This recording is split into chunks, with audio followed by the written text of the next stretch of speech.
Welcome again to your UCSP class. I am your teacher, Sir Wright Casilio, the Mr. Ironman, or the Mr. Stark of Bansud Institute. And now we are in our Module 5, which is about the family and the society.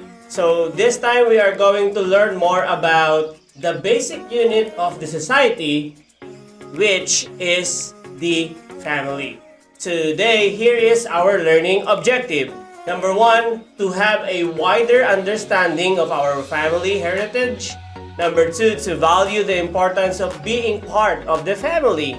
And lastly, to know the basic function of the family in society, including ourselves, being the children, or being the son or the daughter, or to know the function of your father, your mother, or your relatives, or anyone in the family. So, here's our objective. We're going to talk about the basic unit of the society, which is about the family. So let's go to our Module 5, which is about the family in society. Okay, now let's define first.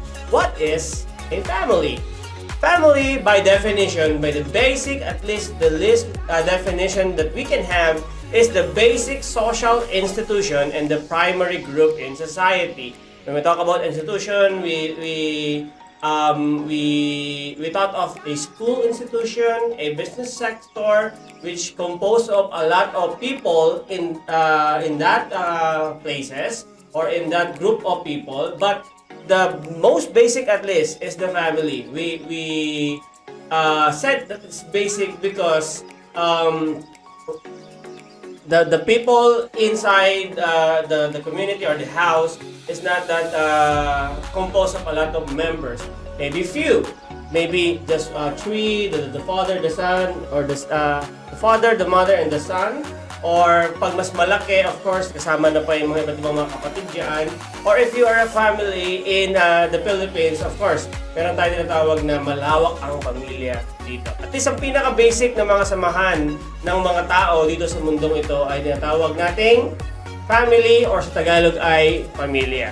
But according to the experts, according to Murdoch, family is a social group characterized by common residence, iisa ang tahanan, economic cooperation, ibig sabihin yung kanilang the way they use the money for food, for labor, for shelter, and for their daily living. And of course, the reproduction. A family is expected, or commonly or typically, yan ay dumadami. Okay, so according naman to Birch and Locke, family is a group of persons united by ties of marriage, blood or adoption, constituting a single household in the respective social roles of husband and wife, mother and father, son and daughter, brother and sister, creating and maintaining a common culture. Okay, of course. So, in yung broad definition yan, parang pinalawak lang yan na meron na tatay, anak, kapatid, ate, kuya.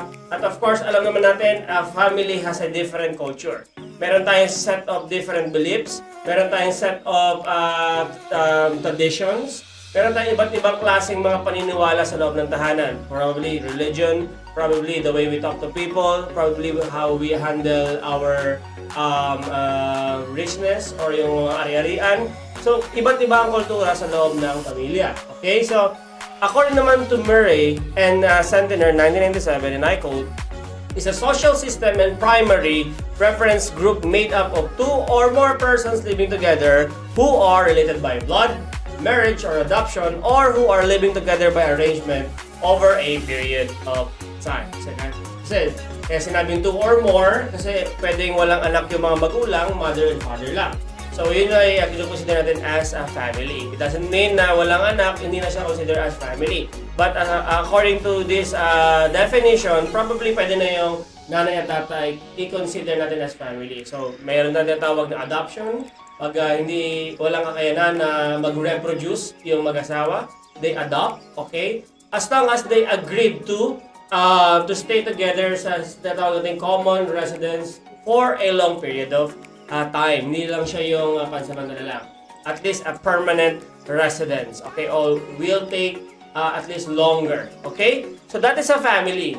Basically, it is about the the basic unit or social institution in society dahil siya yung pinakamaliit na samahan ng mga tao sa lipunan. Okay? At walang iba kundi natawag din tahanan. I-compare mo yung samahan ng inyong bahay sa eskwelahan. Napakalaki ng eskwelahan. Dahil yung mag-aral, yung mga guro, yung mga board of trustees, at may mga community pa. At even yung bayan mo, also is social institution, bayan ng bansod, compare sa family, maliit lang. Because a family is just part of the town, okay, ng bayan ng bansod. For example, part lang yung pamilya mo ng bayan ng bansod. Social institution din ng bansod, ang bayan natin, but sa larger category na siya. Pero pag pinaliit natin siya, sino ba yung mga kinocompose ng bansod?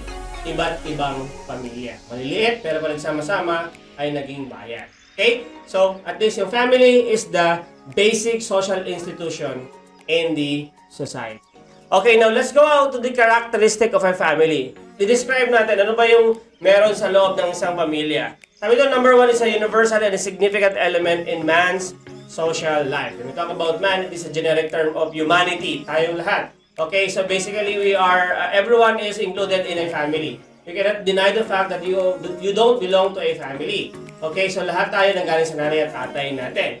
Regardless kung accepted or abandoned, pero all of us ay nagmula sa tinatawag nating pamilya. That is a universal truth. Number 2 is the first social group to which the individual is exposed. Okay, kitang-kita naman yan eh. Mga tahanan, exposed. Kasi exposed, vividly clear yung pamilya sa lipunan. Okay? Number 2, family contact and relationships are repetitive and continuous. Nagpapatuloy. Hindi siya natatapos.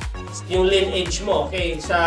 Yung family mo ngayon, probably kapag yan ay nagtagal, ikaw napagtagal mo, pag tumanda ka, magkakaroon ng sarili mong pamilya, nagpapatuloy ang iyong lineage or yung family mo.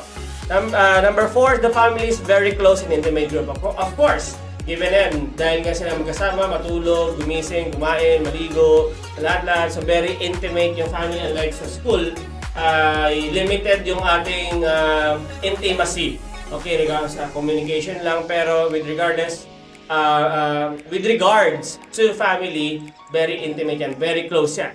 Number 5 is setting the most intense emotional experiences during the lifetime of the individual. Okay, so emotionally, you can express everything inside the family. You can cry, you can be angry, you can be happy. Every emotions, you can express it inside the family.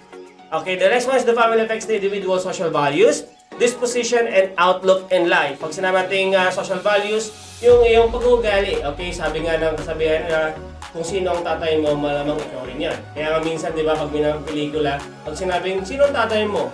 At ang tatay mo ay si Berto, at si Berto ay kilalang mangiinom, at ikaw ay anak ni Berto, ikaw ay pagkakamalan din na hindi maganda ang asal sapagkat ang values mo pwede mong makuha sa iyong tatay. Hindi man lagi, pero commonly, ganoon yung stigma or stereotype ng ating society. And also the disposition and outlook in life.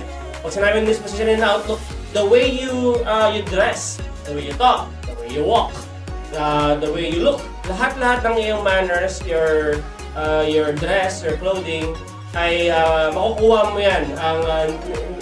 Secondary na lang yung mga media, social media, at external references, pero mainly nakukuha mo yan sa loob ng pamilya. Okay? So, next, the family has the unique position of serving as a link between the individual and the larger society. Okay, every family is a unique entity. Hindi natin pwede sabihin that this family is the same with this family. So different ang kanilang culture, beliefs, and relationships, and the way we communicate. Okay? So the family is also unique in providing continuity of social life. So magkakaiba nga tayo ng the way we communicate, the way we transact, the way we talk, the way we enter into a relationship, magkakaiba tayo. We are unique. Okay, may tahimik, may maingay, may shareful, may madamot. So magkakaiba tayo pagdating sa family. Okay, so now let's talk about the functions of family. Ano ba yung kanilang katungkulan sa loob ng society? Okay, number 1 is regulate sexual behavior and reproduction. Okay, so when we talk about reproduction, alam natin yan. This is the union of male and female, and then produce ang product nito ay natawag nating baby. Okay, so goal yun. Even the Bible said that to Adam and Eve, God commanded them to say, go ye and multiply, because yun yung kanilang the way they created as human, na tayo ay procreation. Okay, to recreate. Okay, so to reproduce, dumami tayo. Okay, that's the basic one of the basic functions of a family. Secondly, biologically maintenance function. Okay, biologically we will talk about life as socialization function, to communicate, yung communication natin, relationship with one another, provide legitimate status children with a status. Okay, of course, tungkulin ng pamilya na pangalagaan ng mga anak at bigyan ng i-provide, i-protect sila until ma-achieve nila yung kanilang status. Permanent status, successful status in life. Okay? Yung ascribed status. Okay? Gaya na pinag natin last time. And social control function, so economic function, at educational, recreational, religious, and political function. So lahat yan.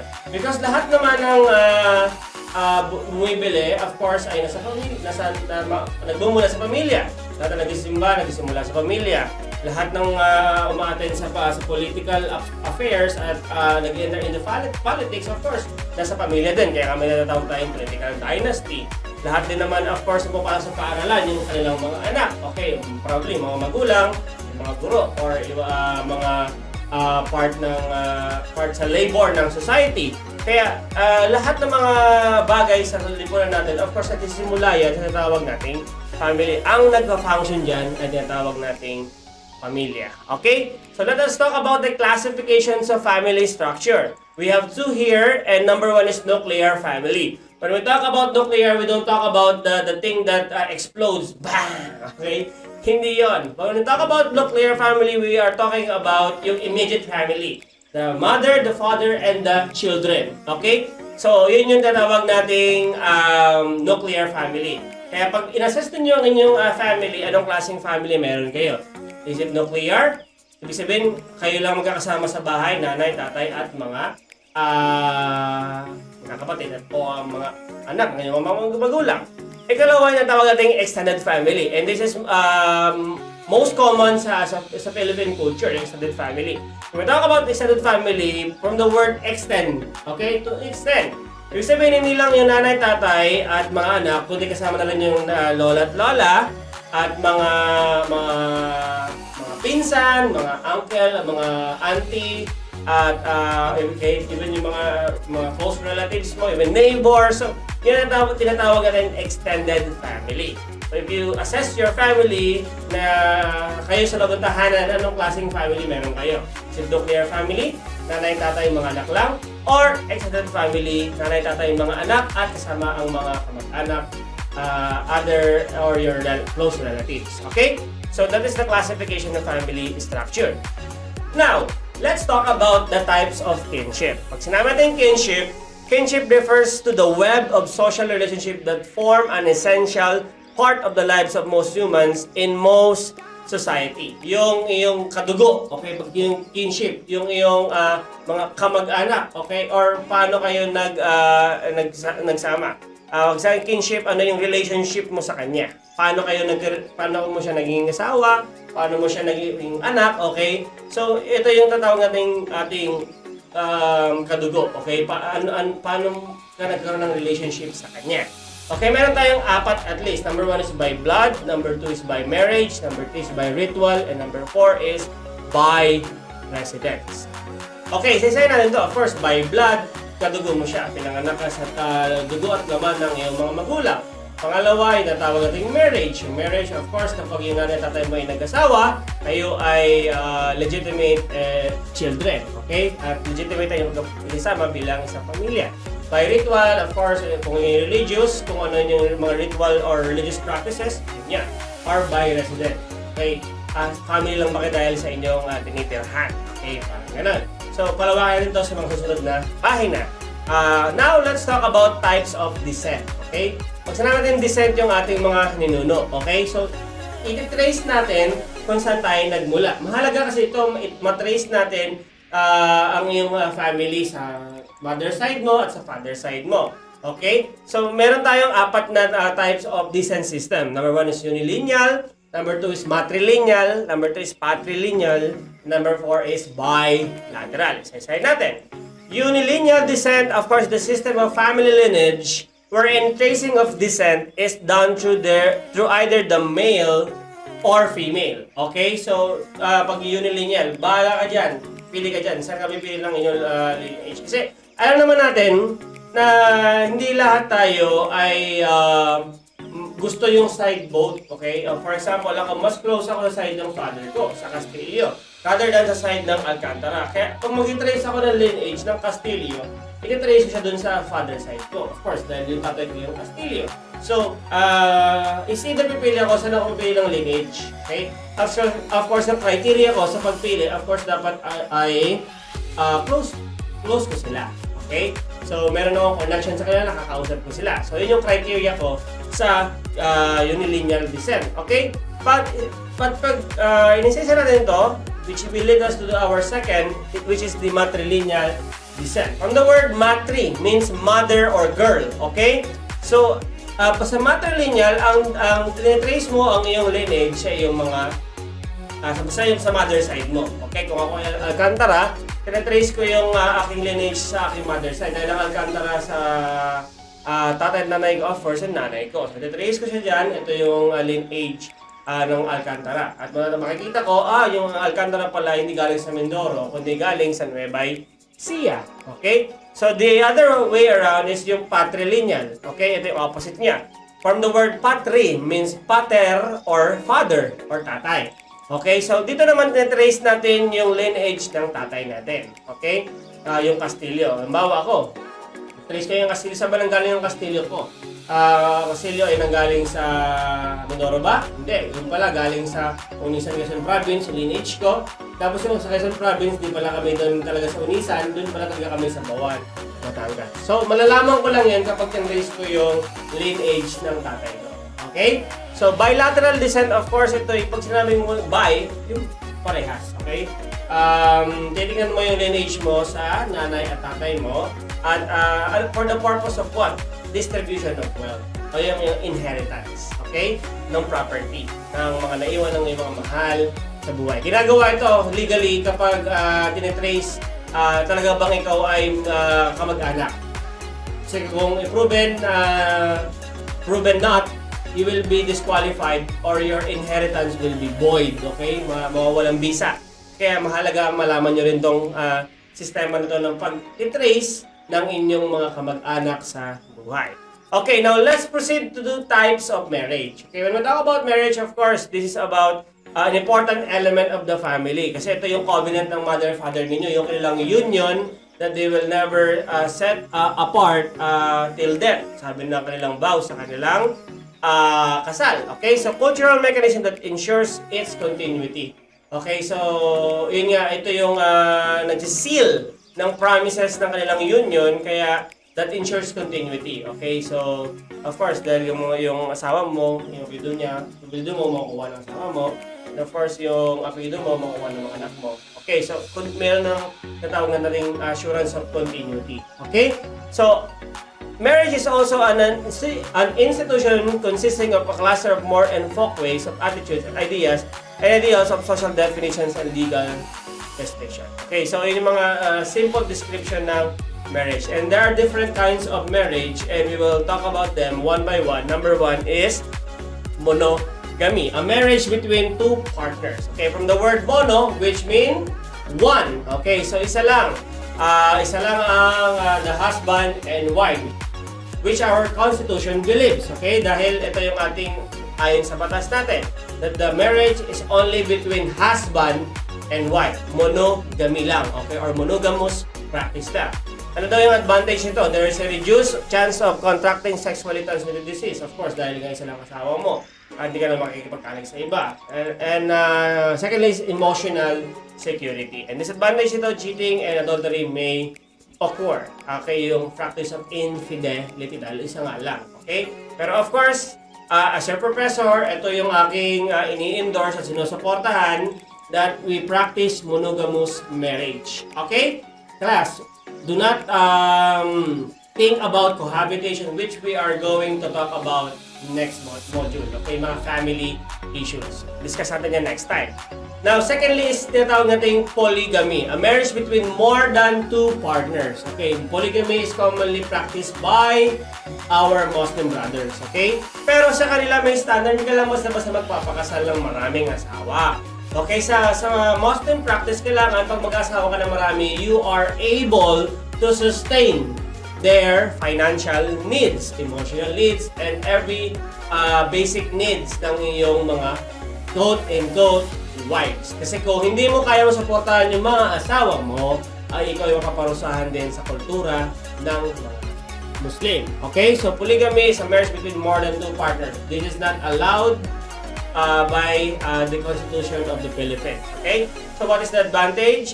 Has a higher chance of preventing adultery kasi nga wala mag-selos dahil given the fact na accepted siya ng society or ng culture. Disadvantage, bring jealousy among the partners, probably, pwedeng mangyari yun, and can possibly bring abuse. Meron tayong tinatawag na dalawang polygamy. Okay, number one is polygyny or polygyny. Okay, so polygyny is a relationship involving a man with multiple female partners. Okay, pag polygyny, yung lalaki maraming partner na babae. The counterpart nito ay tinatawag nating polyandry. A polyandry is a relationship involving a woman with multiple male partners. Okay, so hindi lang lalaki yung maraming asawa. Pwede rin isang babae, maraming asawang lalaki. So it's either polygyny or polyandry. So both of them ay hindi ini-endorse ng iyong teacher. Okay? So thirdly, let's talk about endogamy. From the word endo, which mean within. Okay, sa loob. Endogamy ay ito yung of course when one marries another person with their own group. Okay, for example, mangyan sa mangyan. Okay? So within their race, within their culture, within their geographic or common residence. Okay? So yun yung endogamy. Okay, so mangyan sa mangyan, Tagalog sa Tagalog, at Filipino sa Filipino. So, endogamy ang tawag doon. Okay? So, advantage ito, inheritance of property becomes less complicated and is not dissipated among too many persons. Disadvantage, encourage incest, inserting inbreeding among one's bloodline. Sinabi natin incest, yung pwedeng ang mapangasawa mo ay kamag-anak mo. Okay? Pwedeng, yan, endogamy yun. Kind of endogamous marriage yun. Yung asawa mo ay kamag-anak mo, near relative mo, pwedeng pinsan mo, and worse, pwedeng yung kapatid mo. Okay? Meron ding incest na nanay at tatay o anak. Okay? So, ang tawag doon is endogamy within your group of people na nasa sakupan mo. Okay? Pero in a more larger sense, within your tribal group of people. Okay? So, number 4, yung counterpart na tawag natin exogamy. Dito natin tinatawag yung one marries another person outside their group. Hindi mo kamag-anak, okay? Or hindi mo kalahi. The other term of this is interracial marriage, okay? Dahil, kunyari, Filipino sa Inchik, Filchi, Filipino sa Amerikano, Philam, okay? Sa Filipino-Japanese, Philjap, okay? So, mga ganon. Tatawag natin ng exogamy. O mangyan sa Tagalog, okay? At Ilocano sa Batanggenyo. So exogamy yan. Okay? They are outside your group, okay? Or your family, or your tribe, or your race. Okay? So a rule that requires an individual to marry outside of a culturally defined group of which he or she is a member. Of course, the advantage encourages forming ties between families and groups. The disadvantage, cultural differences between the social groups may lead to conflict. Okay? So, yun kasi talaga yung defining factor or of differences. Yun ang tawag natin cultural differences. Kung magkaiba kayo ng kultura mag-asawa, ay ang hirap makisabay. For example, na lang kung different kayo ng religious perspective, pag Sunday, instead na ang isang family ay sama-sama magsimba, pero dahil magkaiba kayo, pwedeng yung isa doon sa ibang relihiyon ng simba, yung isa sa iba naman. Okay, so it's part of exogamous kind of wedding. Okay? So, another one is tinatawag natin by ritual. Okay? So, first, by ritual ay by the term itself, here we talk about yung strengthens and signifies the importance of kinship through religious beliefs. Okay?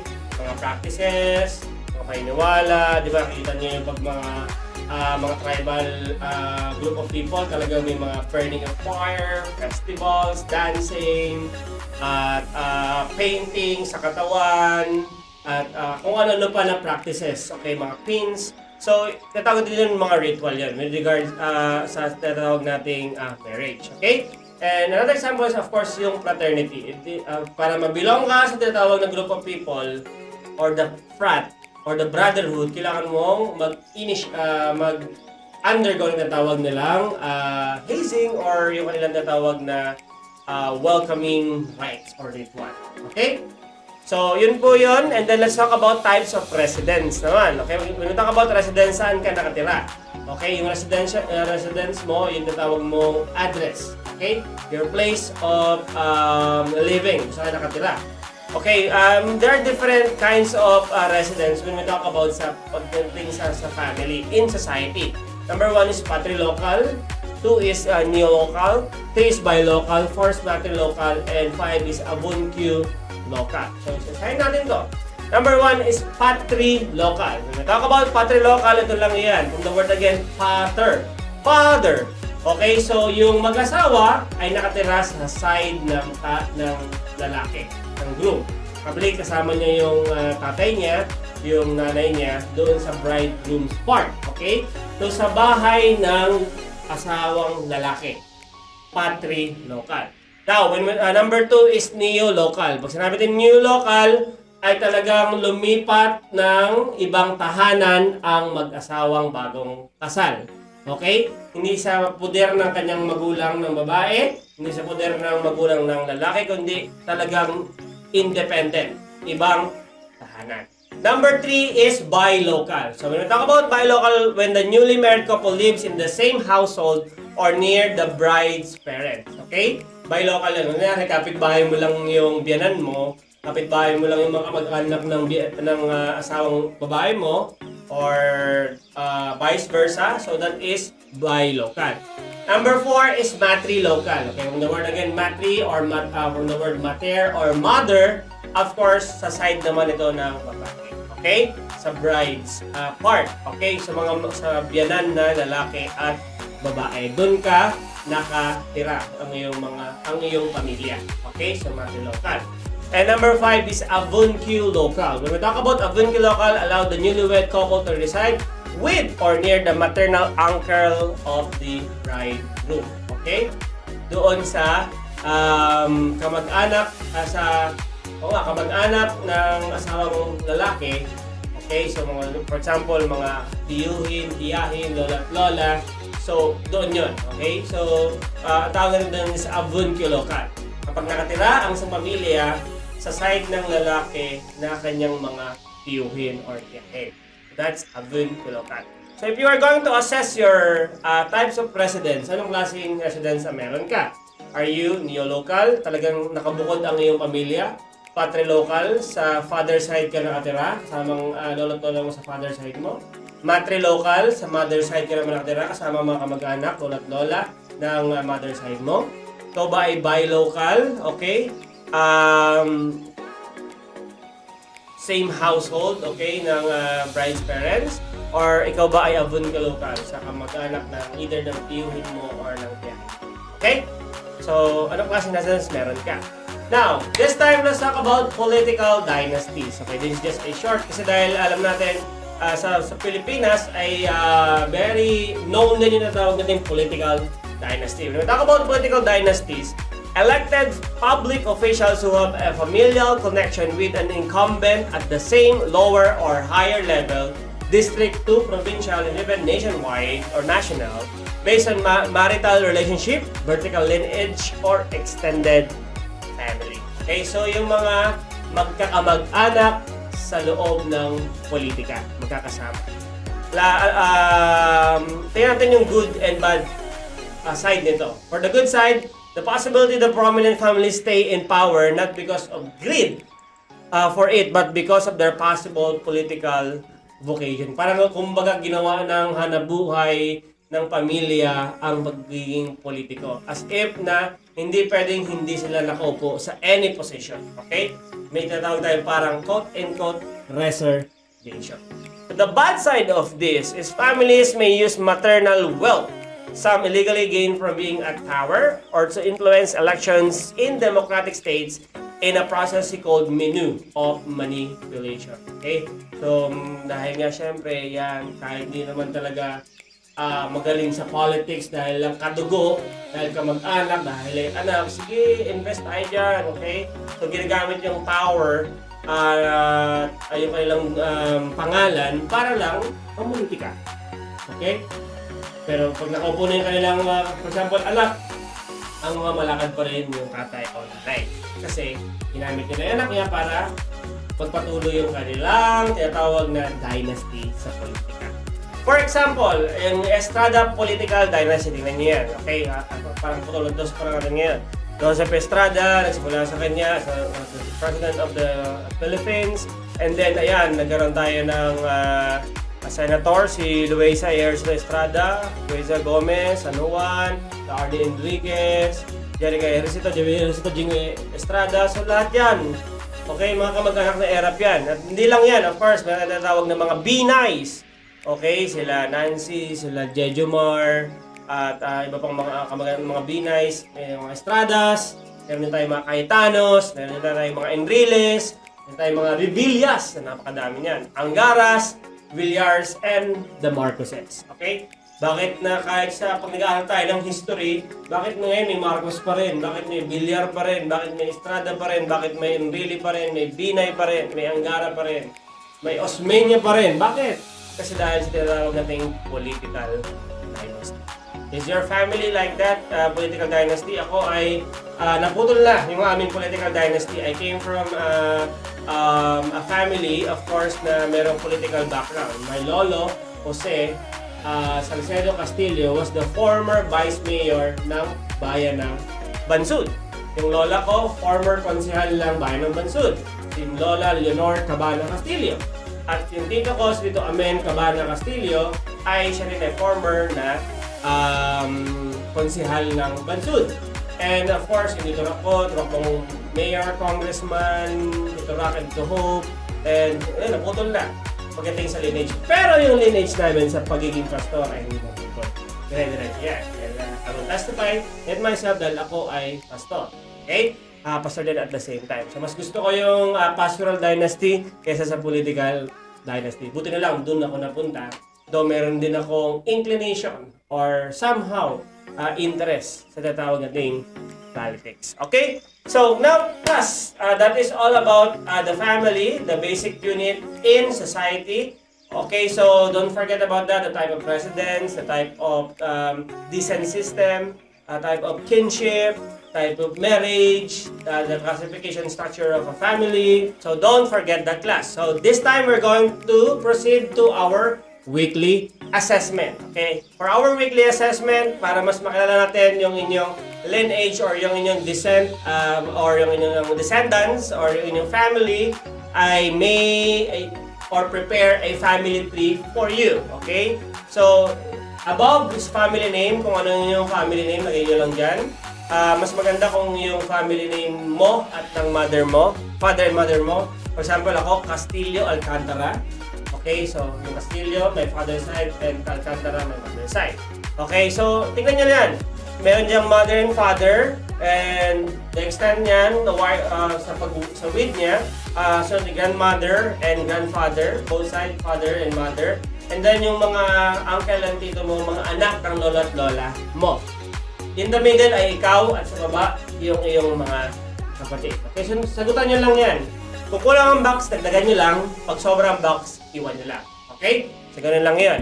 And describe your family. What kind of family structure do you have? Is it nuclear or extended? What kind of family residence do you have? Is it patrilocal, matrilocal, biolocal, bilocal, or avunculocal? Number 3, is your family into politics? Yes or no? Number 4, is your parents' marriage exogamy or endogamy? Isang lahi ba or iba? Okay? What is your birth order in the family? Ikaw ba'y panganay, bunso, pangalawa, or somewhere there? Or isa lang? Okay? So, okay, if you have questions, do not hesitate to ask me to this following contact. You can ask me or send your works at Gmail, Messenger, Facebook, or of course, the most common is at mas madali ay yung pasanin sa amin personal. Okay?